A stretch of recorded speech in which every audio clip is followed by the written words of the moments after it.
Lawrence Kohlberg's theory claims that our development of moral reasoning happens in 6 stages. The stages themselves are structured in 3 levels: pre-conventional, conventional, and post-conventional. To understand this better, imagine a conflict at school.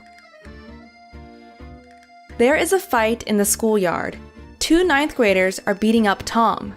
Those who watch the fight are at different stages of moral development.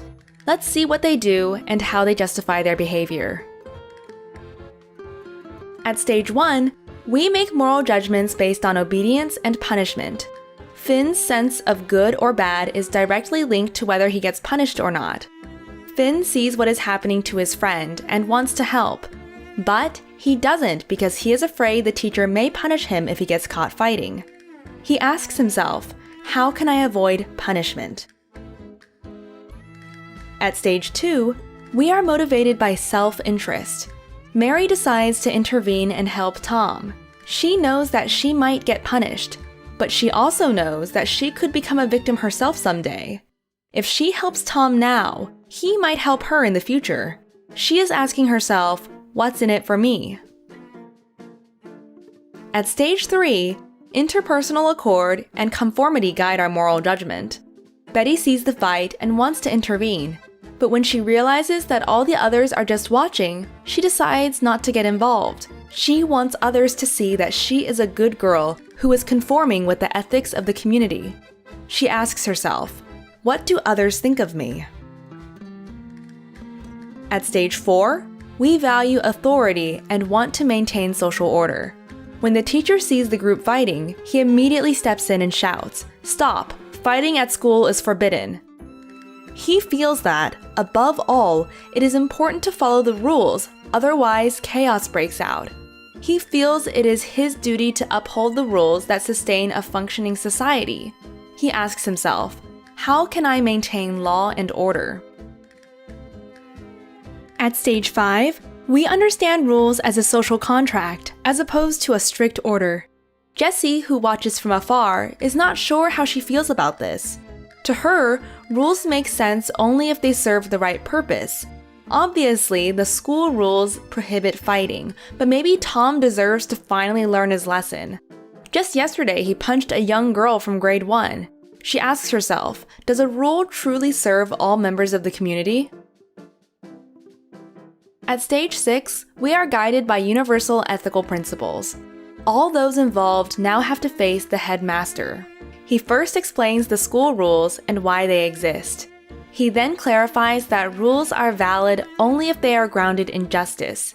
The commitment to justice carries with it an obligation to disobey unjust rules.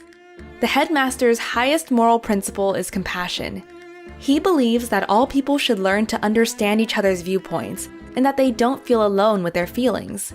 He asks, what are the abstract ethical principles that serve my understandings of justice? At the pre-conventional level, Finn is driven by fear and Mary by self-interest. Both judge what is right or wrong by the direct consequences they expect for themselves and not by social norms. This form of reasoning is common among children.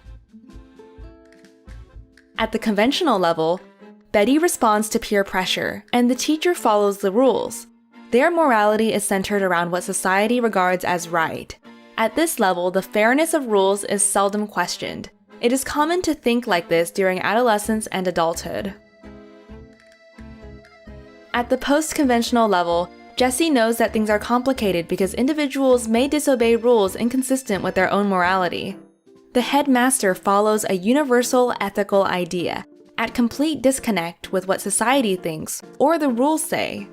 To him, everything is solved through compassion.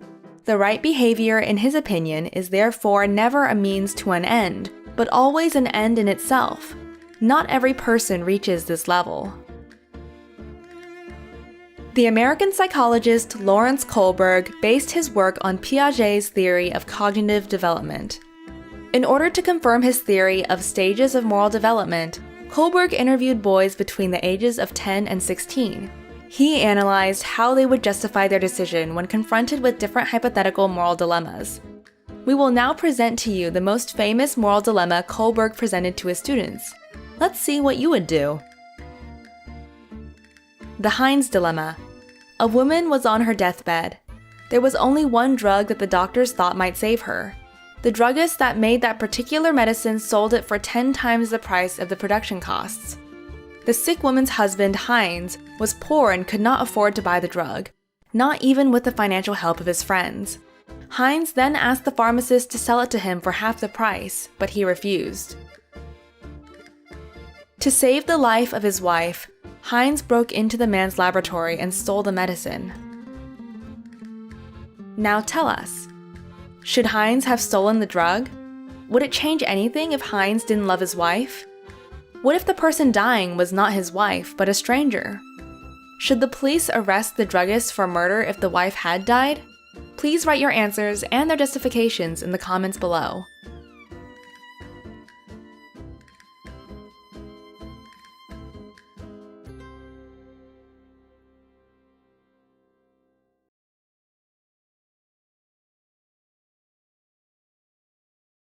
If you like this video and the way we explain the subject, subscribe to our channel. We try to explain complex subjects in simple language and cartoons to support students all around the world in their learning. If you want to support us, you can go to www.patreon.com/sprouts and donate. Just $1 from many fans makes a big difference.